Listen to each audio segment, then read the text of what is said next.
Hi, this is Eric, and we're back with podcast number 8. We're going to do something a little bit unique tonight. We're going to try to do our first mobile podcast where we're doing everything over the phone. The weather is really, really ugly outside, and because of some personal issues on my side and on Gabriel's side, we weren't able to meet up today. So we're going to try to do it mobile over the phone, and if it turns out okay, then this will be up and ready for you guys to go to. Gabriel, are you on the other line? I sure am. What's up? Nothing much, big guy. So this is podcast 8, and we decided that we would touch on another subject that it seems to be all over social media. Everybody's talking about it, and they do have their own opinions. I'll be doing more of facts, and Gabriel will probably be talking more from his heart and also facts, but also we're going to do a little bit of good cop, bad cop. And so what's going to happen is I will be mentioning things dealing with factual things to where there's no questions. There's a lot of people over the last 4 or 5 days that do not know basic history, basic facts, the way the Congress works. And so this podcast will be covering the impeachment of Donald Trump, our president, and the facts of what happened and what is going to happen in the future. And it's a very, very, very touchy subject, as Gabriel and I have both seen over the last 3 or 4 days with people from both sides tearing each other apart. And this is the worst thing that we can do as Americans is fall apart on left or right. And we got to remember that we're Americans. So, Gabriel, if you have anything to say about it, you can open up, and then I'll put in different facts along the way. Well, why don't you start over?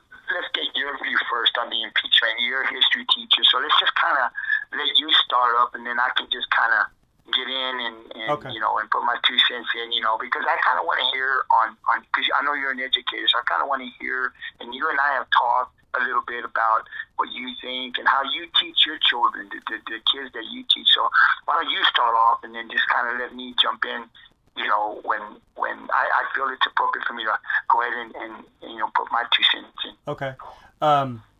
Well, I've been teaching all these years, 23 years, and I still have students now that are turning old.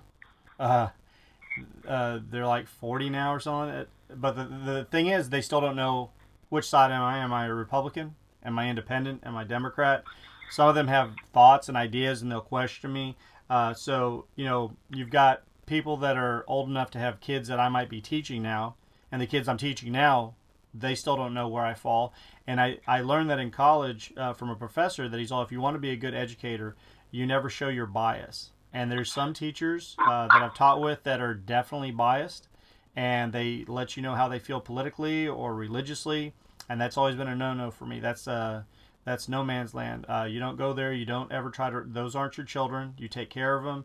You teach them. You try to mold a way of life so that they'll be good adults as they grow. But you never tell them, especially with politics or religion, what they should believe in or what is right or wrong. This is for their family and for them to grow as themselves. But basically what is going on is we had Donald Trump, our president, impeached the other night in the House of Representatives. And I saw people all over Twitter and Facebook. Some were saying, how dare this happen? He was picked by God. Just outlandish things that God doesn't pick presidents. I saw people on the other side saying, all right, he's out of here tomorrow. The way that the framers of the Constitution set it up was that all 3 branches of the government, the executive, legislative, and judicial branches, were all equal. And so therefore it's called checks and balances. You can't have the Supreme Court be more powerful than Congress, and you can't have the president be more powerful than the Supreme Court, and vice versa. So what happened was, when they set it up, there's 2 sides to the story. What happens is, if a president is thought to have committed crimes that are raised to the level of impeachment, the House of Representatives have to take a look at it. And in their different committees, they have to decide if they should move forward with impeachment. It's almost like a grand jury. A grand jury will look at something and decide if there's enough information to send it to trial. So the first person that we had in American history was in 1868. His name was Andrew Johnson. He was the vice president of Abraham Lincoln. And of course, we know Lincoln was assassinated. Johnson took over. Johnson was an extremely corrupt man. He was an alcoholic. He paid off a lot of people, and they consider him one of the top 5 worst presidents we've ever had. The problem was he was impeached in the House. They found enough evidence to charge him, and that's all impeachment means. You're being charged by your Congress, which is the House. They have the power to charge you. Then it goes to the Senate, and the Senate is supposed to have the trial. So the senators are basically jurors, and they're supposed to listen to the facts that came out of the House and then decide if the president or any federal person, it can be a governor, it could be a federal judge, it could be a vice president, any of those people can be impeached. It's not just presidents. And see, these are different little facts that I don't think the basic American knows, or they don't want to admit that they don't know, and they're like, oh, I knew that. And I'm like, no, you didn't. So what happens is it's not just a president that can be impeached, but in this case, we're just talking about the presidents. So Andrew Johnson did all these dirty deeds, got caught, was impeached by the House, went to the Senate, and in the Senate, he won by 1 vote. 1 vote separated him between being removed from office or keeping the presidency. And we now know that there were some backdoor deals that he cut with that one senator that sided with him. So he should have been removed, and he was an awful president. But the thing is, he wasn't. Then you have to skip all the way up to 1974, and you have the Watergate case with Nixon. And before impeachment could even be voted on in the House, Nixon saw that there was enough votes in the House to impeach him, and there was more than enough votes in the Senate, which you have to have 67 of the 100 senators that we have. Remember, there's 2 senators for every state. We have 50 states. So I'm just giving you some basic government background and facts to this, because there's still Americans that go around every day and vote, and they're not tuned into all the facts. So out of the 100 senators, you have to have a 2/3 majority, which means 67 senators. And it looked like at least 67 would probably vote for Nixon to be removed from office. So he didn't want to face that, so he resigned. And he's the first and only president so far to ever resign from office. So we didn't have an impeachment. And then you have to jump all the way up to 1998 with Bill Clinton. And he had sworn under oath that he had not had a sexual affair with Monica Lewinsky, which of course he had. And when they came back and they proved that he had lied under oath, the Republican-controlled House filed impeachment against him. And there were Americans that were very upset about that, saying, well, this is a personal thing. He cheated on his wife. This shouldn't be, you shouldn't be impeached for this. The problem was he did lie under oath, and they did have the law on their side. And the Democrats at that time were very, very upset, saying that, it's a consensual affair between. Now, it might have been looked upon illegal because he was in a position of power and she was just working at the White House. We understand all those things. But the whole thing boiled down to he did lie under oath. So he was impeached. It went to the Senate, and they knew that they weren't going to have the 67 votes, but the impeachment was more or less to stain President Clinton's presidency. The Republicans knew that there was not going to be enough votes because I believe that at the time the Democrats had control of the Senate. So therefore they were never going to get the 67 votes. And so he was not he was impeached, but he was not removed from office. So if you look at Andrew Johnson in 1868 and you look at Bill Clinton in 1998, you have 130 years where we did not have another president impeached. Even with Nixon, nobody was impeached. That's a long period of time. That's more than half of our history as a country. And nobody was impeached. And we had some bad presidents in that time, trust me. But then you jump to 2019 and you have Donald Trump. Well, the Democrats are in control of the House now. And with that, after everything that they heard in the committees, and there was a lot of show on TV, trust me. I don't care if you go to MSNBC, if you're more liberal, if you go to Fox, you're more conservative. But whichever one you went to, you're going to see that there's a lot of acting that was going on by congressmen to either make Donald Trump and his the people under him that work for him look like snakes, or you had the Republicans trying to make it look like it was an innocent person and everybody working for him was they were just good guys, and this is just all about nothing. So that was their jobs. One was to protect, one was to attack, just like in 1998 and just like 1868 and just so. The committees, as a government teacher, I've been studying it over the last 2 or 3 weeks, watching reruns of it, seeing what questions were asked. And most of my students would ask me, what's going to happen? I said, well, they believe that they have the numbers to impeach him. And of course, my students would get, We live in South Texas, so there's a lot of conservative people here, and they would say, "Does that mean he's going to be removed? Is he not going to be president?" I'm like, "No, no, no, no." I sat there and said it has to go to the Senate. So my kids, which I felt proud of, and most government teachers, I'm sure, did this. So it's not like I'm tooting my own horn, but I did feel proud of this. Most of my students knew going into this that he would more than likely be impeached, but he would not be removed since the Senate was controlled by the Republicans, and you'd still have to get 67 votes, and that's an extremely high number. That's how serious the charge of removing a president is. You have to have literally 67 out of 100 senators say, yeah, we need to remove this guy from office. That's why it's never happened. It might have happened for Nixon, but he saw the writing on the wall, so he got out. So this past week we had the impeachment. The House passed 2 articles of impeachment against President Trump, and it went straight along party lines. And on the first impeachment, I believe there was 2 Democrats that crossed over and voted with the Republicans not to impeach, and all the Democrats fell in line and they voted to impeach. All the Republicans, not one, crossed the party line. They all voted not to impeach. On Article 2, I believe it was 3 Democrats that crossed the line, and then all the other Democrats voted to impeach, and every single Republican voted not to impeach. And after that, it is now in the Speaker of the House's hands, Nancy Pelosi, and she can turn it over to the Senate whenever she believes that the trial should start. The problem is we're in a stage now where constitutionally, and remember, we have to go by the law, and that's what me and Gabriel will get into in a little bit. A lot of people want to go on emotions or hearsay or things that they think happened or something that they heard off the news or something they saw on Facebook, and I like to deal in facts.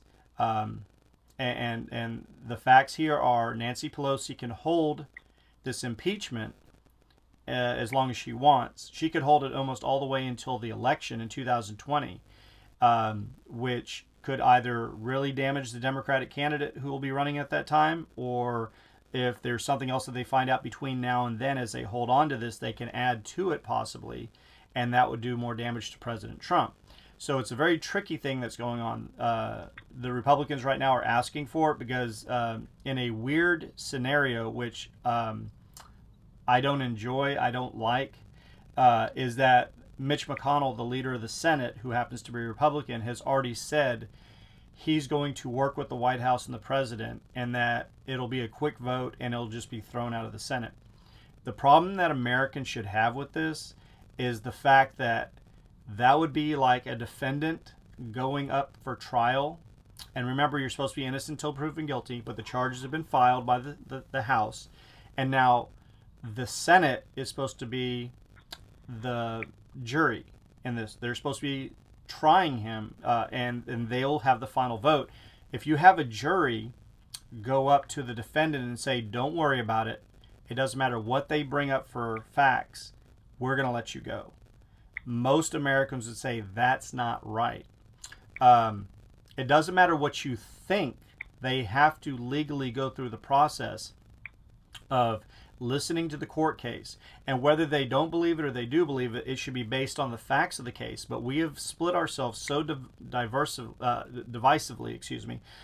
into 2 different tribes of either Republican or Democrat, or I hate Trump or I love Trump. I've never seen this in American history. Of course, there's always been dirtiness in politics. It's one of the dirtiest businesses there are. I always tell people there's always been tribes where there's been people that are on one side or the other. But this is really unique. You have people bringing religion into it. You have people bringing a civil war into this. It's very, very scary that we're at this level where people are so angry that people are talking about that they have 45s, they have 357s.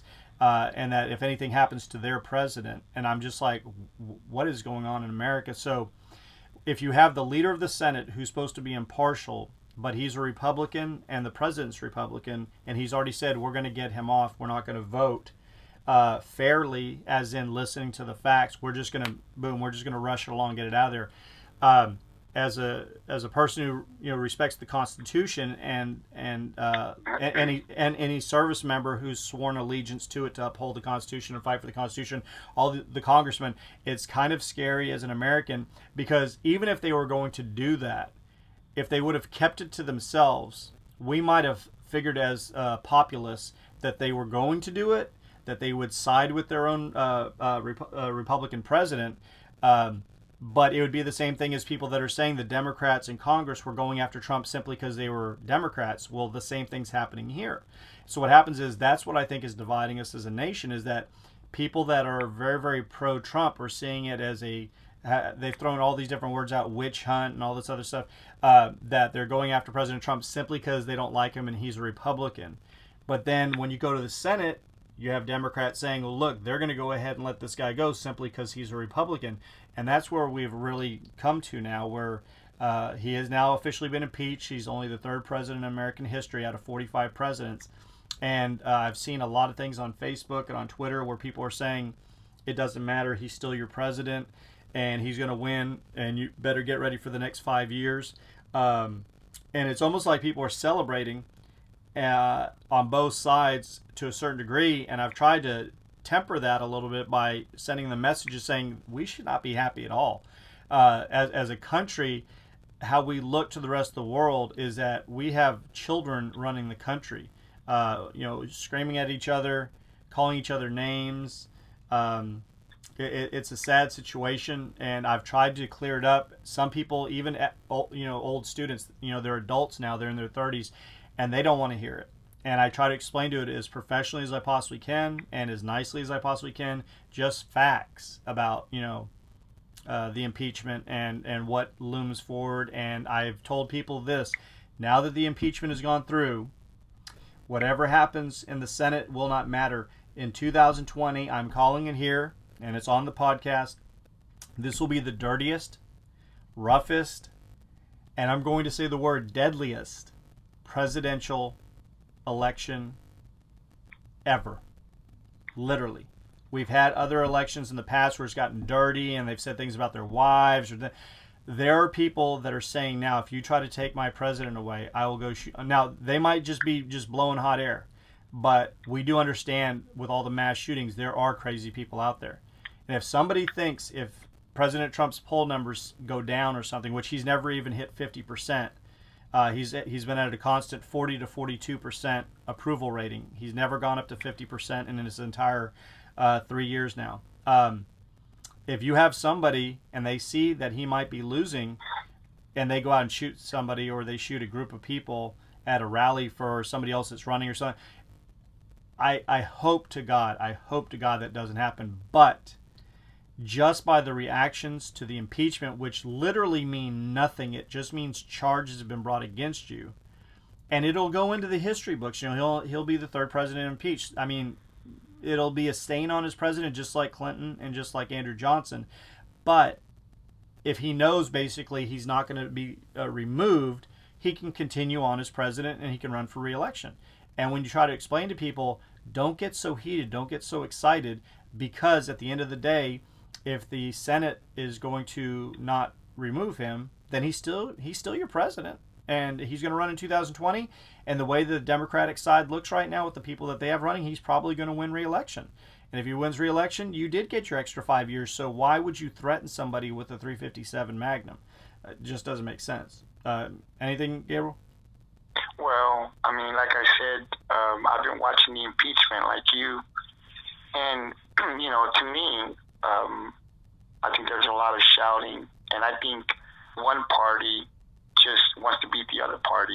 I don't even think they're really paying attention to the fact. I don't think they really care. I mean, it's just, if I'm a Republican, I'm going to beat the Democrats. It doesn't matter if our president was, if he, did commit the crimes or the things that he's being accused of. It doesn't matter to me. We need to beat the Democrats. And if you're a Democrat, you're saying, well, you know what? We need to beat the Republicans. And so I don't really care. I don't know that people that we're sending up there to fight for us are really, really looking in to what's really going on there. I mean, if I vote to elect a person that's going to represent me or where we live, right, our congressmen to go up there, I want them to look at things, whether you're a Republican or a Democrat, and I want you to really pay attention to what's going on there.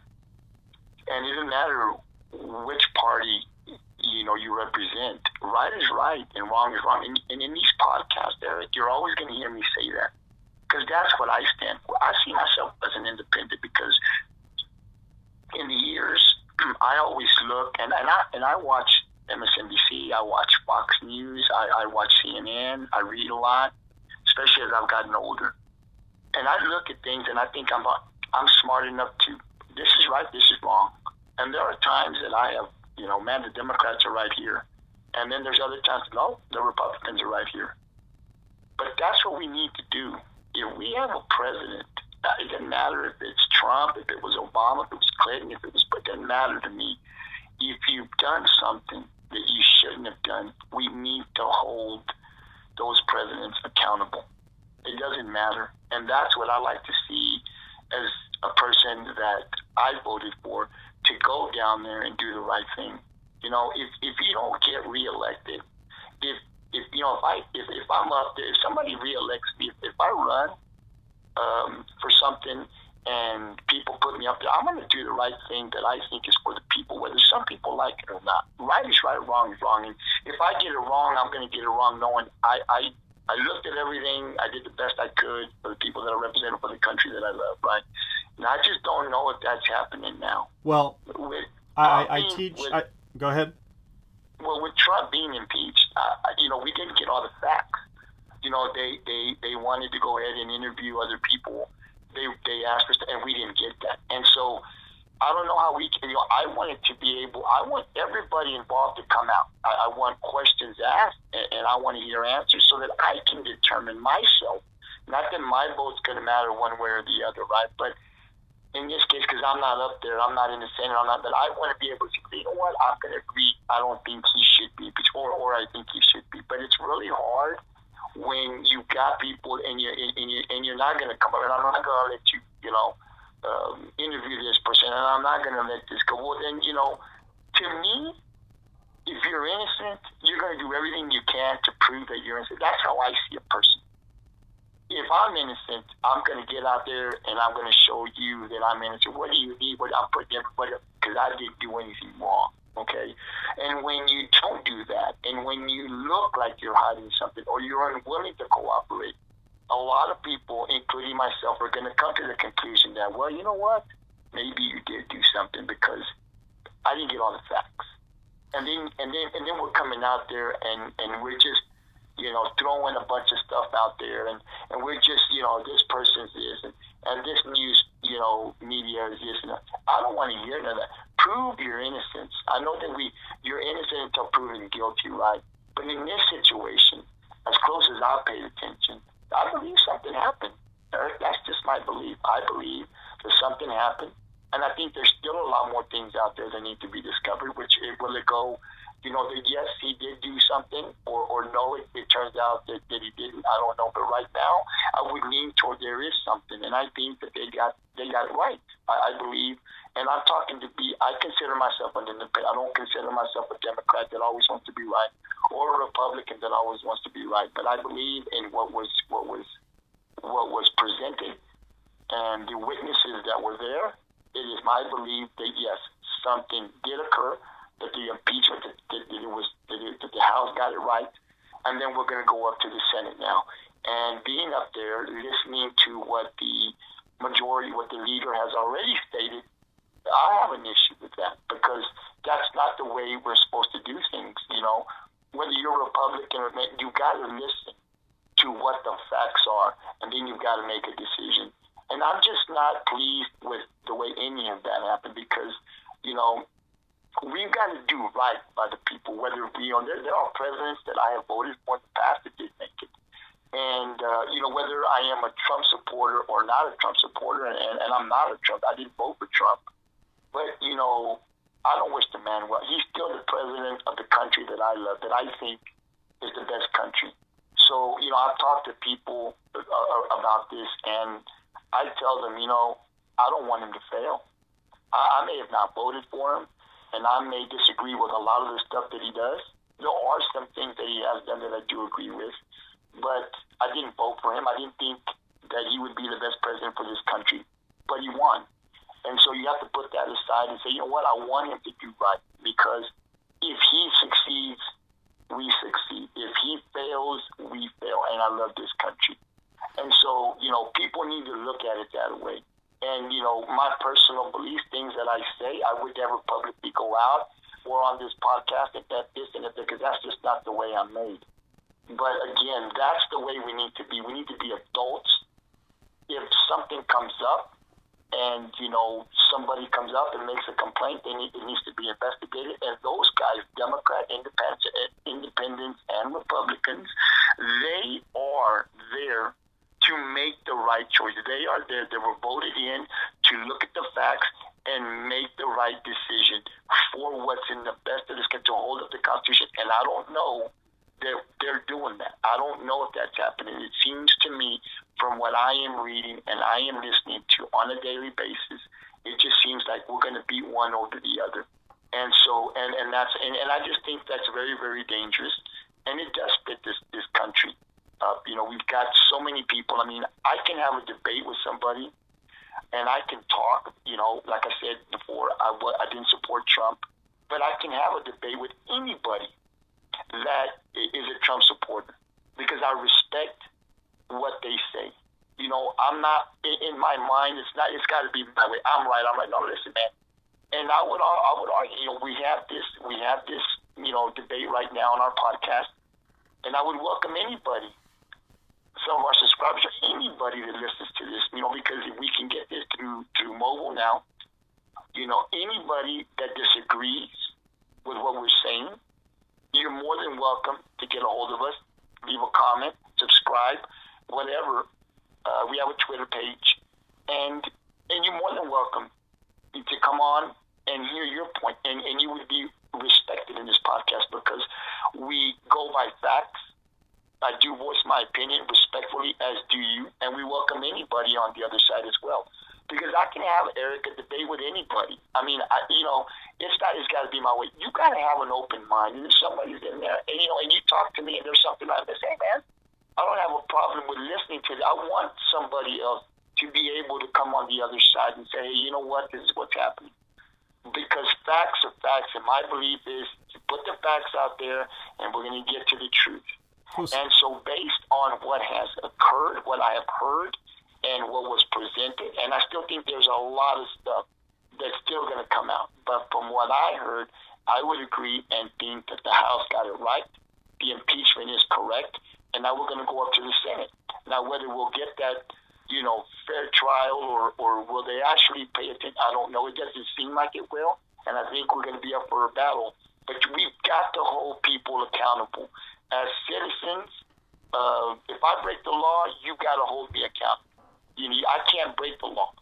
The laws were put in here. And so I've got to respect that. So if I break the law, I need to be held accountable. So does the President of the United States. Any president, past and future, we need to hold people accountable because, like we've heard, Eric, no one is above the law. Well, what I want to add to this is just another government lesson here. There's two different types of democracy. There's a direct democracy and there's representative democracy. And everything that you were just saying about people working for the American people that are in Congress and stuff, I explain to my students every single year, direct democracy is rarely found in the United States because it's basically where everybody who's involved with something, like, say it's a small town of 50. If there's a small town of 50, you could have a direct democracy there. That means everybody has a say. So if they're going to vote on something like a new street light, or if they're going to vote on that they're going to color all the street signs blue instead of green, whatever it may be, it's a small enough community where everybody can come in and vote on one thing. The United States is so large, its population is so numerous that we can't do that. So we have to do the other one, which is known as representative democracy, and that's where we have to elect somebody from our area that then goes to Washington and is supposed to work on behalf of us. So the House and the Senate are the people that we elect. Senators are for 6 years, House members are for 2 years. And so what happens is you elect these people and they're supposed to be working on behalf of us. Well, whether people want to like this or not, like I said, a lot of people think that their opinion is worth arguing over. And like I've always said, I'll give you facts on this podcast. And sometimes I'll give you an opinion if it deals with sports or something. But when it's come to something as serious as an impeachment stuff, I'll just deal in facts. And if you like them, you like them. If you don't like them, you don't like them. But a fact is a fact, and you don't change that. And so what happens is, during the course of the hearings, you kept on hearing the American people elected President Trump. The American people, the American people, the American people. Well, the fact is, on Election Day, Hillary Clinton received more votes than Donald Trump by about 3 million more. About 3 million more people voted for Hillary Clinton. That's just a fact, okay? Not saying that that's good or bad. I'm just saying that's a fact. So when you had in the committee, they're saying 63 million Americans voted, and you're trying to take away their right. Well, the thing is, 66 million voted for Hillary Clinton. So the majority of Americans, by facts, voted for Hillary Clinton on Election Day. Now, Donald Trump won the Electoral College, but this is how politics is. It's almost like you play games. So if I was sitting there and I wasn't knowledgeable and I knew, or I was a little bit behind on the facts, or I just went on pure emotion or pure opinion, and Donald Trump was, the person that I really loved and looked up to, and I'm a guy sitting in Ohio, and I keep hearing the American people voted him in, the American people voted him in, 63 million Americans, 63. You keep throwing that out. The facts are, yes, 63 million Americans did vote for Donald Trump. 66 voted for Hillary Clinton, 66 million. So the thing is, the Electoral College is how you actually get elected. And that could be another podcast that I could discuss. But you have congressmen up there, and they're saying these things because they know it plays well to the television. And so what happens is, when Gabriel was saying, you have to do what's right, and in a representative democracy, we elect you to go and do our will. So you should be passing bills to help us. There was a congressman I just found out, he was a Republican House member, and after all this impeachment stuff happened, he tweeted out, which I could not believe, because I try to see both sides of the issue, but he said the only bill that he put up and actually had passed was I'm not kidding you, this is a fact, you can look it up. He's been there for 2 years now, and the only thing he put up that was actually passed, a bill, was to have a fake, I want to let you know it's fake, a fake $45 bill with Donald Trump's face on it. So this man is being paid almost $200,000 a year. He has a private office in Washington, D.C. He has a staff of clerks and aides that do everything for him. He has his home district. He has an office wherever his home district is. He has a budget for funds. So if he needs to buy pens, pencils, all the different things that teachers don't have a fund for. He has all that, and instead of representing the people there of his, where he's from, he's putting through bills to have a fake $45 bill made up with President Trump's likeness on it. And as I heard this, and he was doing the interview, he kind of laughed about it. I'm all like, this is what should make Americans mad. Democrats on the other side do the same thing. But in this case, it was right after an impeachment, which is a very somber moment in our history, when we're basically saying we think our president might have committed a crime or crimes. And the person who's voting no, he didn't, is joking that he tried to he got a bill passed to go and have a fake $45 bill made with the president's image on it. Well, if that doesn't show you that he's partisan, because what about if he came from a district that elected him and it's 52% Republican, 48% Democrat? Does that mean that because he got elected, he should only do the Republicans' bidding, or all the taxpayers? Because we pay their salaries. I always try to really push this to my students, that every single thing that you see in Washington, the White House, the Congress, Supreme Court, the clothing that they wear. Now, you might sit there and say, well, what about they have their own private account and stuff? Well, some of that money's going in their private account. So some of it might have been used on that. So we're paying these people out of our tax dollars to represent us. And some of them this is just a gravy train on both sides. And people have talked about term limits, and there's been politicians that have talked about term limits, saying, if I get elected, the first thing I'm going to do when I get there is try to have a bill passed to limit terms. Then they get there and they see all the attention. They're always on MSNBC or CNN or Fox, or they're talking to the Wall Street Journal or the New York Times. They're like superstars. They're like rock musicians or something. They're these big stars, and they love doing these interviews. So they went from being a regular person in their town of maybe being, most of them are lawyers. So they're wealthy anyways. So they're a lawyer. They have a little bit of attention given to them, but then they run for public office, and now boom, they're on television. They're doing interviews. They're sitting in committees. They're appropriating money for this and for that. Should we go ahead and do this for bridges and infrastructure? Since our roads are falling apart, or should we send money over to this because we're still over in Iraq or we're in Afghanistan? So they're supposed to be using our tax dollars for things that'll make America better. And yet we still find ways to go ahead and have laws and bills passed to appropriate money for things that the American public, if they knew, it would blow their minds. Some of the things that we're still spending money on is just crazy. And so that's what I try to explain to my students about the difference between direct democracy and representative democracy, is that we put those people in charge. They are supposed to answer to us. And when they stand up there on either side and act like they are the next coming of Jesus Christ, and they're speaking and everybody should listen to them, and no, I'm like, you're supposed to answer to us, big guy. Lady, you're supposed to answer. What? Well, look, I sent somebody, and you placed my vote. I placed my vote for a representative to go to Washington and represent our area. Correct? Right. Okay. I don't want that person to do what I say because I voted for him. I want that person to do what's right.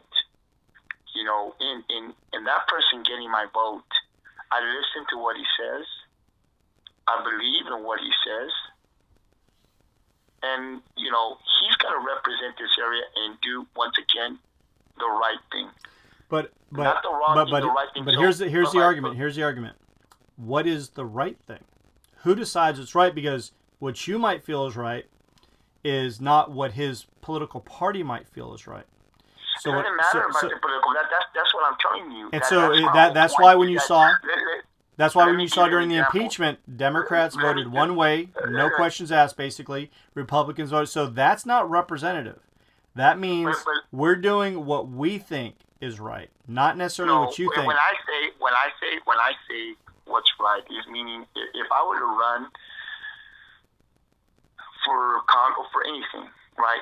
And I was to go to Washington and I was to represent the area, I'm going to do my best, whether I'm a Republican or a Democrat. This is the thing. We've forgotten what right and wrong is. When I was a young boy in school, my parents, right is right, wrong is wrong. You stand up for what you believe in, but you also have to accept when you do something wrong. A lot of people want to become above the law now. If I have money, if I hold a powerful position, I don't have to answer to anybody. My money can get me out of something, and my position can get me out of something.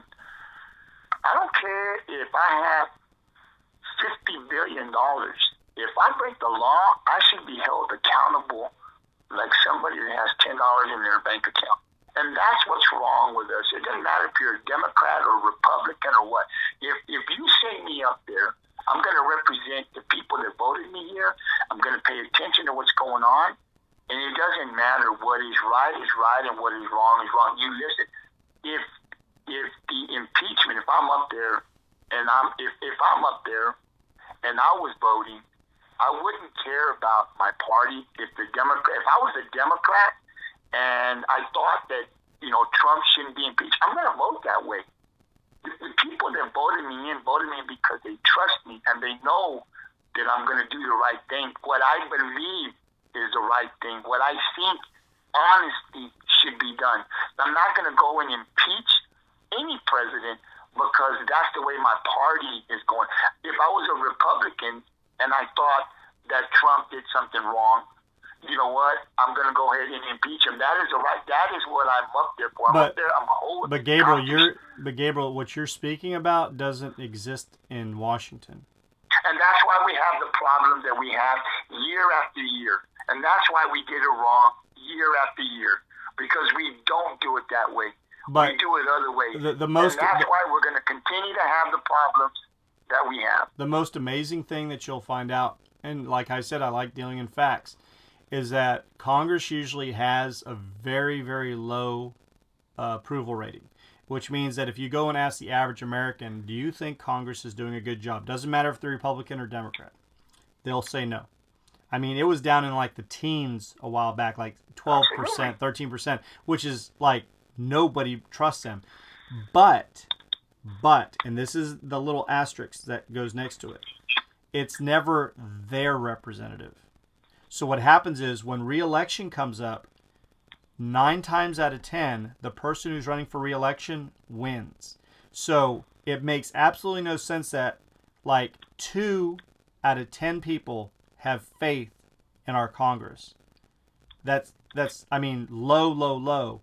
But on election day, you'll go out and see that same name and say, oh, I know that person. They were doing good for us. Now, in Wisconsin, those people are probably bad. Or Florida, that guy was probably bad.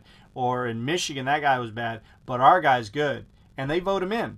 Well, the person sitting at the polling place in Michigan is saying, well, the Texas guy is bad, and the California guy is bad, and the Florida guy is bad, but our guy's good. And it happens every single election cycle. When this next election cycle comes up in November of 2020, watch the amount of incumbents that win. It'll be 85 to 95% of them will win, yet the people of the United States complain. We bitch and moan all the time about these politics. They're dirty. They don't do their jobs. They just and then what do? We just keep reelecting them. And those people that get in, but listen, Gabriel, listen. Those people that get in that are politicians, I'm not saying they're bad people, but they become spoiled, and they know they're probably going to get reelected as long as they kiss enough butt and get enough people out of their chairs to go vote for them, and they'll come back every now and then to the district and shake hands and kiss babies and seem like they really care about us. But the majority of the time is they're going to be in Washington, and they do not work a 12-month schedule. For those of you, we're dealing in facts again. They'll take summer sessions off.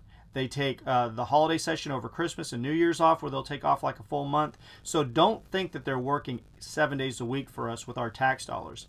They take off plenty of time where they could be back at their home city, walking door to door saying, thank you so much for putting me in Congress and stuff. They don't do that. They wait till they're about to be reelected, and then they become real sweet to you again. And the problem that we have is, once they get up there and they get a nice cushy job and they get all this attention and they get this type of power, they don't want to let that go. So Gabriel, everything that you said, I wish to God that that's how politicians would be, but on both sides, nobody wants to let go. Some of them are retiring, and you wonder, why would they retire? Well, some of them understand they might not win their next election. They've already done some polls and have said, man, I might win, so I'll resign. And don't forget, after they resign, they get a full salary, the benefits for the rest of their lives. Well, so they get to happen. Huh? The American. This is what needs to happen. If we send senators to be up at the Senate or whoever we vote up there to go to Washington on either side, right? If they can't do that, then the American people are sending the wrong people up there. That would be what I would say, because it can't be that way. We could get so much done if we learned to be able to do the right thing, to pass bills that would help everybody. I hear a lot of complaining that goes on, but we spent 4 years of a president that gets in there, and they spend more time fighting than accomplishing. Now, they accomplish a lot, right? But imagine what we could do. I'm just tired of all the fighting. You know what, listen, if I was there, you elected me, I'm going to do the right thing. I'm going to look at things objectively. I'm going to take a look. I don't care what party you're at. That doesn't matter to me. I know we run Democrat. I guess I think like an independent. But to me, what's more important is Whether I like you, whether I voted for you, whether I didn't, if I'm up there and I'm an elected official and anything, even if I'm an elected official in the city that I live in, Rockport, I would do by what's right for the people that I'm supposed to be representing. And I'm going to do the best thing that I can do. And if doing the right thing, and I know that I did right, I feel really good at that. And if the next election comes and I did get reelected because I didn't do what somebody wanted, I could live with that. Okay, so let me ask you a question. Let me, because I think you just answered it, but I've been waiting to ask you this question. So what you're basically saying is, we live in Texas. You know, we live in South Texas.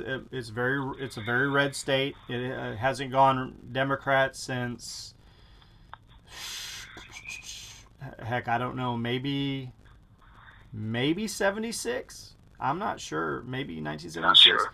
But so let me ask you a question. You get elected. Let's say you run as a Republican. Let's just say, since it's a Republican state, basically. I mean, there's Democrats that still win local races and stuff, but not governor or anything. So you're a representative from Corpus Christi, and this impeachment of President Trump comes up.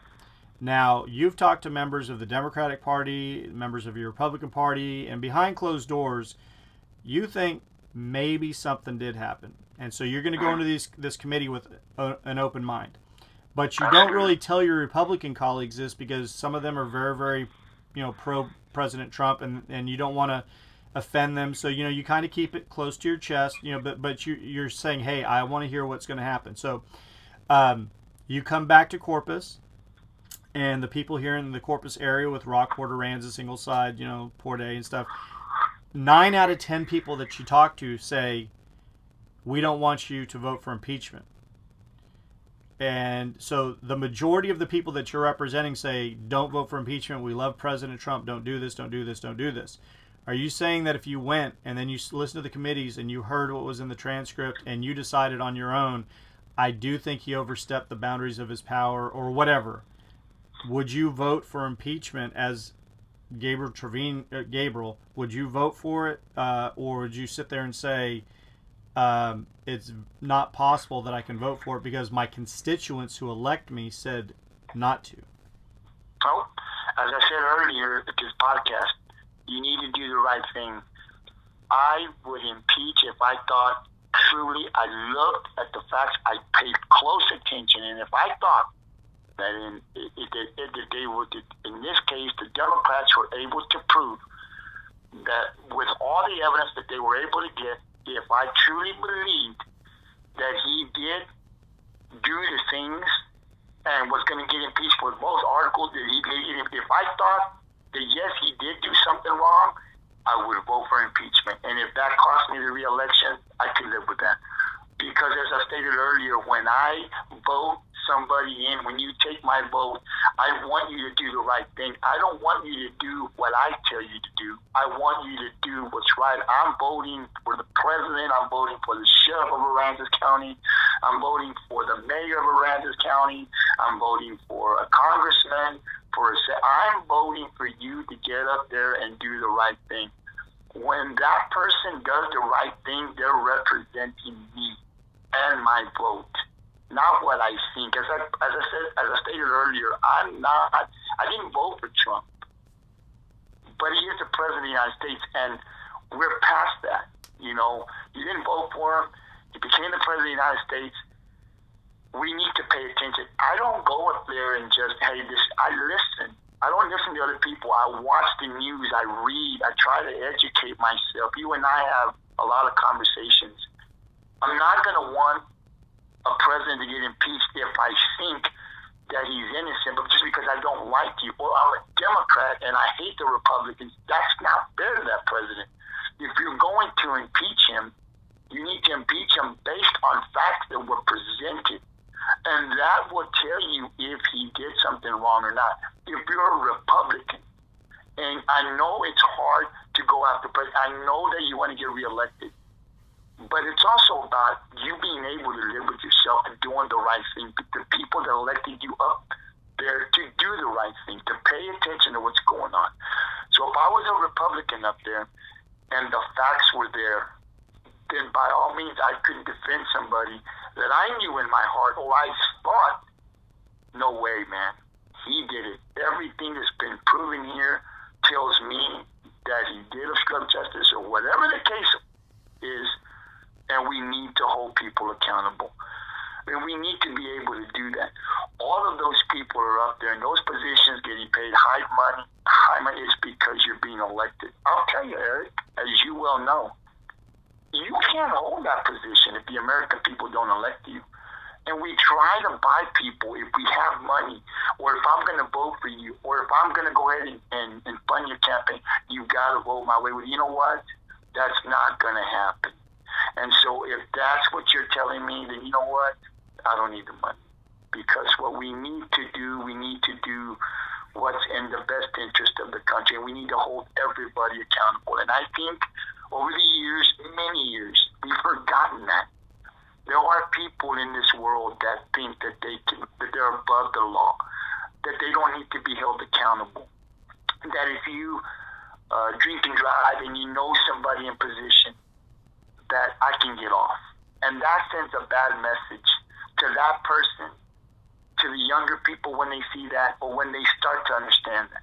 And it just continues to go. We need to hold people accountable. The President of the United States is the most powerful person in this country.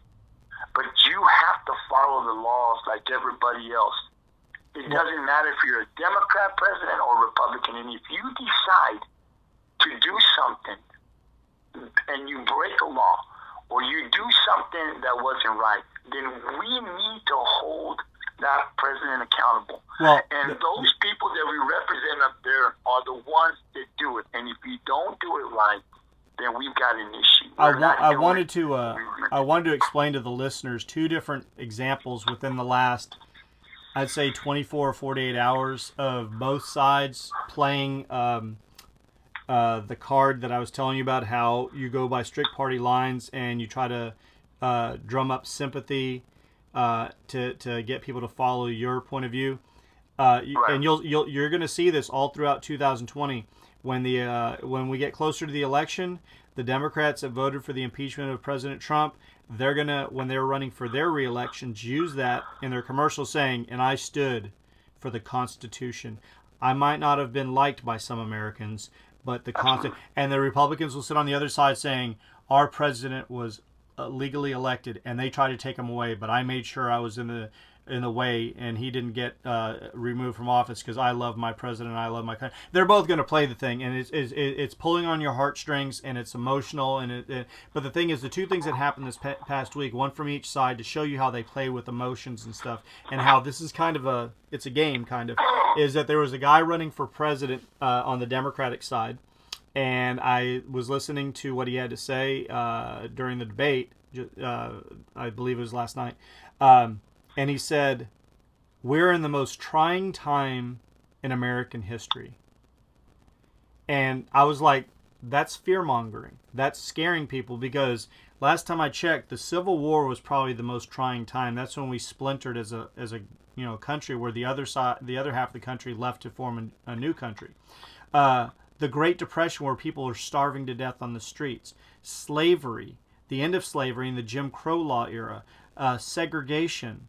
The Civil Rights Movement, World War II, when we were attacked, at Pearl Harbor and stuff, the Vietnam War, where we're tearing each other apart about if we should be there or not. I mean, there's been so many divisive issues, and they're trying to say this is the most divisive time, and I'm sitting there doing, that is to make people think that we are so unique, that we are so special, that our time is more important than all those other times that all the other people went through, all the hell that they went through. Our time is more important, and that's how we have become as Americans. I'm so important, and my life is so important that nobody can understand me. Nobody can understand the turmoil that I'm going through. Now, that was one side. On the other side, which I did not see this live, but I heard about it, and then you also called me and told me about how upset you were as a Christian, was during the impeachment trial, during the vote. Representatives have 30 seconds. Some have 3 minutes to come up and talk. And one of the Republican representatives came up and was comparing the impeachment of President Trump to the crucifixion of Jesus Christ. And when I heard about it, I was all like, this can't be true. Nobody is this dumb to compare an impeachment where nobody's being injured other than their political status, and they'll be in the history books. You're not going to be removed from office.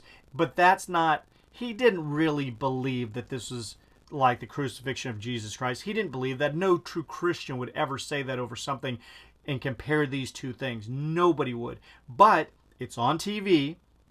People that are very pro-President Trump are going to hear that and kind of feel, unless they were truly logical, and they would sit there and say, whoa, time out, buddy, don't ever do that, don't compare those two. But if you're passionately and emotionally attached to something, they're going to say, damn right, they did that to Jesus and they're doing it to my president. And that's how they caught you. The hook is already hooked and you're being reeled in, because it's not the same. You can't compare something is the basis of the foundation of the largest religion on earth, that the man who died for all of us in the Christian religion and was tortured and stabbed and beaten and spit on and died of crucifixion, suffered, that's the same as President Trump, who was in Michigan during a rally when he was being impeached. He wasn't being, none of those things were happening to him. None of those things will ever happen to him, because that's called assault. That's called murder. Well, and when you tell me a little bit about how you felt, because I didn't see it, but when you told me how you'd seen it and you'd heard it, you were extremely upset. And I was like, it doesn't matter if you're Democrat or Republican. It doesn't matter if you're independent. It doesn't matter anything. The idea is you can't compare those two things. If a Democrat on the other side had said something like, this is like comparing it to the Holocaust. No. There's certain things you just don't do. You don't do those things. But if you do it to the people that believe in you and your base, they'll eat it up. It's like raw meat to them. They're, this is delicious and stuff. We're going to go ahead and give me some more, like you're a starving tiger or a lion or something. And I'm all like, you don't do things like that. And so the Democratic guy saying that we are living in the most sad, most treacherous time, we have to defend our Constitution, all that kind of stuff. Come on, man. Come on. Are you serious? Yeah. It's not that bad. And for the other guy to compare President Trump being impeached to the crucifixion of Jesus Christ, I was just like, I thought it was a joke when I saw it on I think it was on Twitter. I was like, this is a joke, and then me and you talked. Go ahead. I'm going to tell you this. For that gentleman that compared the impeachment to the crucifixion of Jesus Christ, the only thing I can say to that is, as Jesus Christ said, we need to forgive, for they know no better. And that is exactly what we need to do with the gentleman that compared that. We need to forgive him for those comments, for that statement, for he knows no better, because anybody that knows not to compare that. Was very upset over the fact when I heard it. I couldn't believe it won. And I'm talking in a calm voice. Now, I think when you and I talked, I wasn't very calm. There was more F-bombs than any other word. Right, and I tried not to, but Oh, no, but you were upset because you're a deeply religious man, and nobody's perfect. Absolutely. But for you to have been that upset, I knew that it had to have sparked something inside you. Well, that gentleman maybe needs to go up on a cross and get crucified and get spit on and get whipped to carry a cross, to get nailed, and then see if he wants to compare the impeachment to what he went through. Because anybody that compares that, and Eric, I thought that I've heard a lot that's just plain out stupidity, and that right there tells me, because I consider myself a guy that can really make the right decisions. I can really, stay in the middle, and I can actually just, tell me the facts, and I may not like the way I need to, this is right, this is wrong, but I'm going to do what's right and what's wrong. And, I'm going to always try to make the right decision. What's right is right. Obeying the law, respecting the law, whatever was put before I was born on this earth. And so to me, when that gentleman said that to me, that told me they're going to do whatever they need to do to make sure that they keep the president there. Because anybody that listens to that needs to understand, even if you are a Trump supporter, even if you want him, let me give you an example. If I was a Trump supporter and I wanted to keep the president of the United States there, and I said, man, he's doing so good, he's doing A, B, C, D, and E correct, we finally got the man in there that's doing what he needs to do. That statement does nothing for me, because that statement tells me I would rather that gentleman tell me how you're going to defend him. Don't give me some kind of statement that I lost you when you mentioned Jesus Christ. Okay, because that gentleman, absolutely, and that tells me, Eric, they have nothing. If you have 2 or 3 minutes to come up and try to convince the American people that he is innocent, that statement did nothing. All it did was make me as an American believe you're full of crap and he's guilty. And if I was President Trump, I would call this guy and go, what the hell is wrong with you? Because only a crazy person would believe that. This is unbelievable. And so for me, I felt offended because of what was said. And anybody in their right mind is going to sit there and think, what is he talking about? So for me, I was very offended. And as I said, I sat there as much as I could to be able to listen to the facts that were presented. I listened to a lot of the Democrats talk. I listened to a lot of the Republicans talk. A lot of the Republicans just yelling and stuff. I want to hear you defend because if you truly did not do what you're being accused of, as I said earlier on this podcast, you're going to bring everything you can to prove to the American people, I am the president of the United States. I did not do this. And I would want to clear my name. I would want to do everything. I don't want anybody to come up here as we do whatever you got to do, because I am innocent of what I'm being accused of. But when you try to block things, when you say you're not going to do this, and when you go up and all you're doing is criticizing the media and just doing this and that and just throwing stuff out there, man, that doesn't convince me as an American person, as a man who keeps an open mind and wants to be able to just kind of say, yeah, should you be impeached, President, or should you not, by facts that are being put forth here after what the House did. My vote is that, yes, sir, something was done here that is not right. And, we can't get to all the facts, more of the facts, because there was a lot of things that were blocked. It could only lead me to believe that there's going to be something that may come out that we don't want to come out. That is just further going to be able to help the other party say, yes, he did do it. And so that's why I'm under the understanding that, yes, we got it right, and now we need to go up to this. And if I'm wrong, Eric, and you look, this guy Gabriel, you got it wrong, well, then prove it to me, because my mind is still open, and I'm waiting to see. I don't want to impeach, but it's never good. Like you mentioned at the beginning of the podcast, we're talking about years. 3 presidents in our history have been impeached. It's not something that you would be proud of. It's not something that you should say, we impeached him. No, because that means that you're doing something that you shouldn't be doing. As I stated before, the President of the United States is the man that's going to make this great country better. And I expect a president, whether I vote for you or don't, to do the right thing, to follow the Constitution, the laws that have been put here. It is your job to be able to follow that and stay within the laws. And we don't always have to agree on what you pass or what bill is that, but you're going to do the right thing, and you're going to follow what's been put in place before you. And when those things don't happen, when you try to do something that's going to give you political gain over somebody else, no, that doesn't work with me. Right is right, wrong is wrong. And Eric, that's the way I've been all my life. Have I always done the right thing? Nope. I wish I had. I wish I could say I had, but I haven't. But you know what? I've learned from it, and I try to get better every day.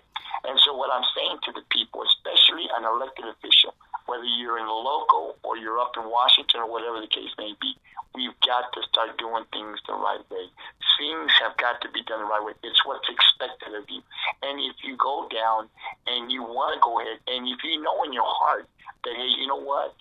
This guy's guilty, but I'm not because I was told, because I want to get reelected, whatever the case may be, it's going to be you at the end of the day that's got to answer to them. At the end of the day, you have to answer because you know that you didn't make the right call. And it was the people of this great country expect our elected officials to do the right thing. And I've seen too much that tells me that we don't do that. That we try to do what's in our best interest, not the people, not this country, what I can get away with, what I can gain. And that has to stop.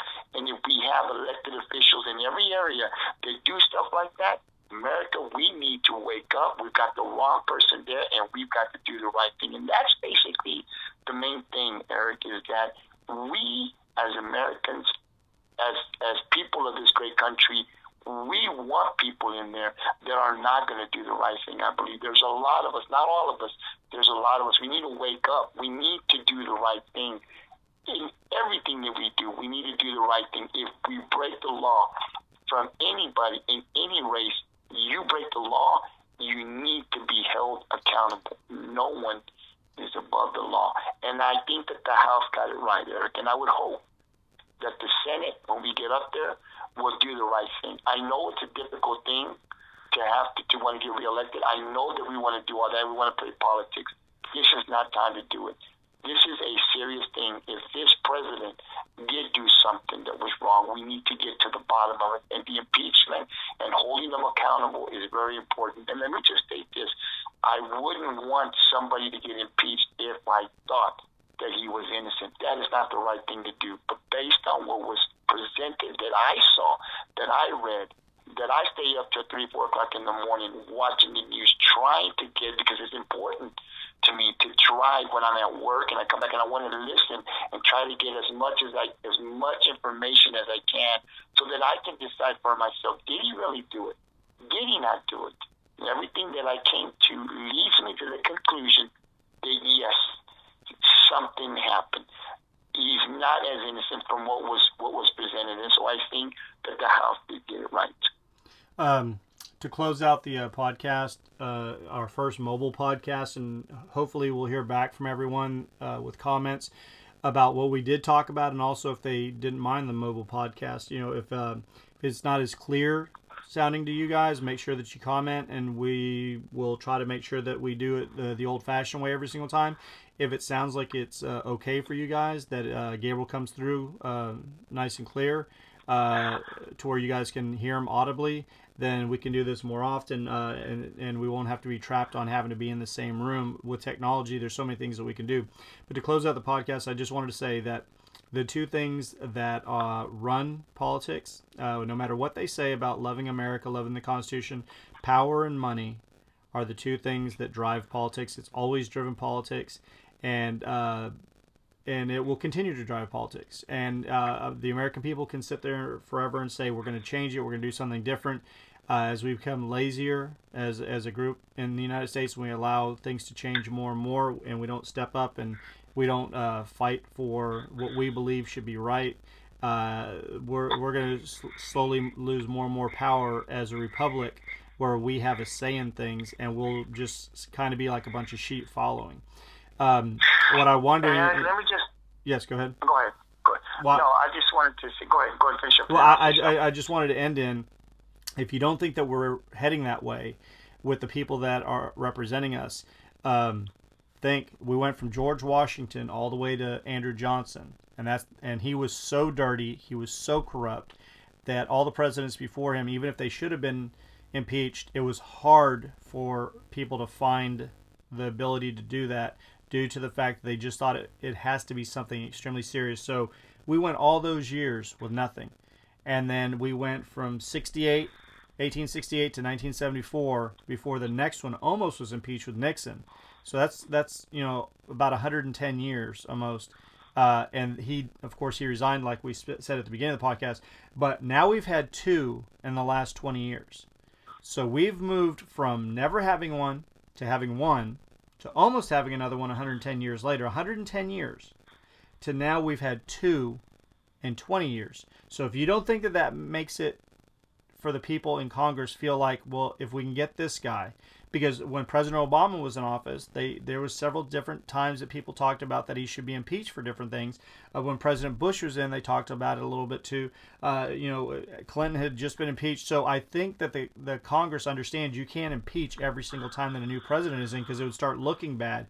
But they picked their choices, because if you look at some of the same people that are still in the House and still in the Senate, What they said 20 years ago when President Clinton was impeached, they're singing a different tune now. So the Democrats that were against him being impeached were the ones impeaching Trump now that were still in office. It's a handful, but they're still there. Two different things. In '98, you can't do this. He's a president that was elected by the people. You can't do this, blah, blah, blah. And now they're like, this person has to be held accountable. Republicans in 1998, if you even think that somebody did something illegal, they should be impeached and they should be removed from office because we have to have the highest moral quality as a president. 2019, I didn't see anything wrong. So what happens is both sides play this game. The thing is, I don't know if it'll be another 5 years or 10 years or 15 years, and there'll be another impeachment because we'll become used to this, and that's the scary line that I'm afraid that we're going down because we're losing more and more power, and our representatives are doing more and more what they feel is right, and not necessarily what should be done. But let me say, the American people hold the power. It's not our elected officials. You become president of the United States by getting the votes, right? Even if it's the electoral votes. But the American people hold the power. And that's what we need to understand. And, we have all types of different people that think different. But it really starts with the American people. I've got children. I've got, my kids. And I want to show them as a dad, I'm going to do the right thing. Because I want them to do the right thing when I'm not here anymore. And I want them to pass that on to my grandchildren and generation to generation. That's why this means a lot to me. Because I have to do the right thing. Because I want to show my children. And I want them to be able to pass that down to generations. That's what we need to do. That's my obligation. That's what I need to do. I need to be able to show my kids I'm their role model. And so they see dad doing the right thing. They're going to want to do the right because I'm showing them right. And sometimes doing the right thing can be hard. Sometimes we don't. Sometimes we lose power, like you said. Man, if I do this, I'm not going to get reelected, and that's really going to hurt me. That's something that I like, or whatever the case may be. But you're doing what you think is right. It's what you were elected to do. And even as a dad, you've got to do the right thing. You're not being elected for any position. You're just a father. You have to do the right thing all the time. And when you don't, you have to look at what you did wrong. You need to apologize and you need to get back on track.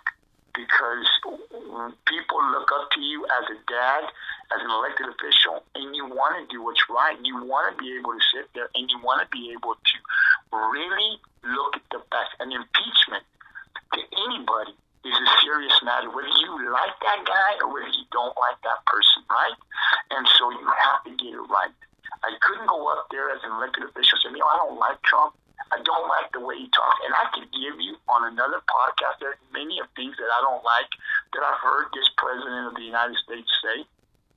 So many things that I'm against. But even that being said, I wouldn't vote for impeachment if I didn't think that he committed a crime or did something that he wasn't supposed to do. Even if I don't like you and I don't like the things that you say, and I'm very offended for some of the stuff that you have said, if you did not break the law, if you did not do something, I'm not going to vote to impeach you because I don't like you. There again, we go right is right and wrong is wrong. You have to be able to do the right thing. You can't go, I'm going to go, we're going to do it. It doesn't matter, I don't care because I don't like this guy. You got to take your personal feelings aside, look at the facts that are presented, and if you really think that he should be impeached and held accountable because he broke the law and did something unconstitutional, we need to hold him accountable. But if you think that he didn't, then you can't do that. And that is the problem now. I think sometimes we get blinded by our personal feelings and what we think we don't care. And we can't be that way. We're elected officials. They're elected officials. You were elected to do a job. Do it correctly. President of the United States, you're the President of the United States. You were voted in however you were, whether you want the popular vote, you're president now.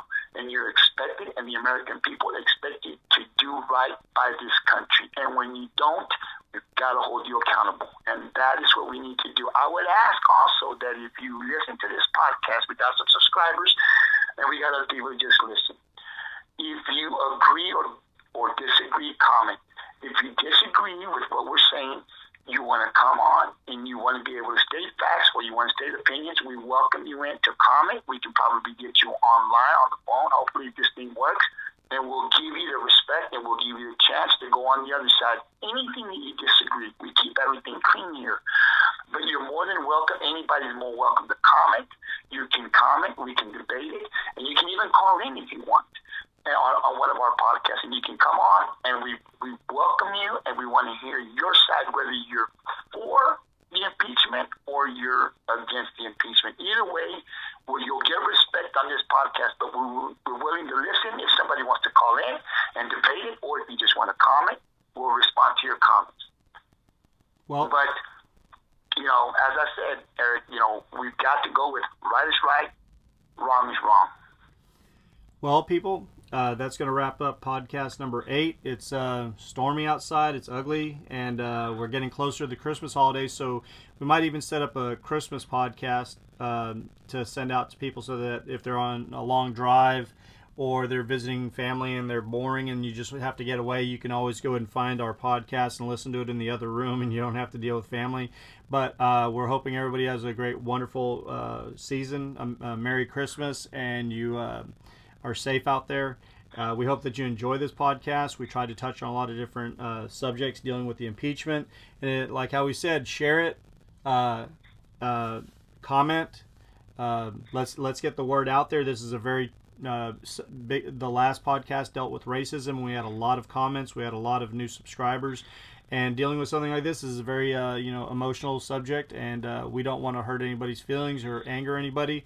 I want to present the facts, and Gabriel will present his opinions, and just comment and let us know how you feel. Also comment if you like the mobile, if it works for you and stuff. If it does, then we can actually have people call in. We can set up a time and they'll become part of it. So it's an interesting thing. It's only the 3rd time in American history. I had a blast with this podcast. Gabriel, I hope that you're okay down in Rockport. Everything goes well, and we'll sign off for now. Take it easy, guys. Absolutely. Merry Christmas to everyone, and we'll see you in a few days. Bye-bye.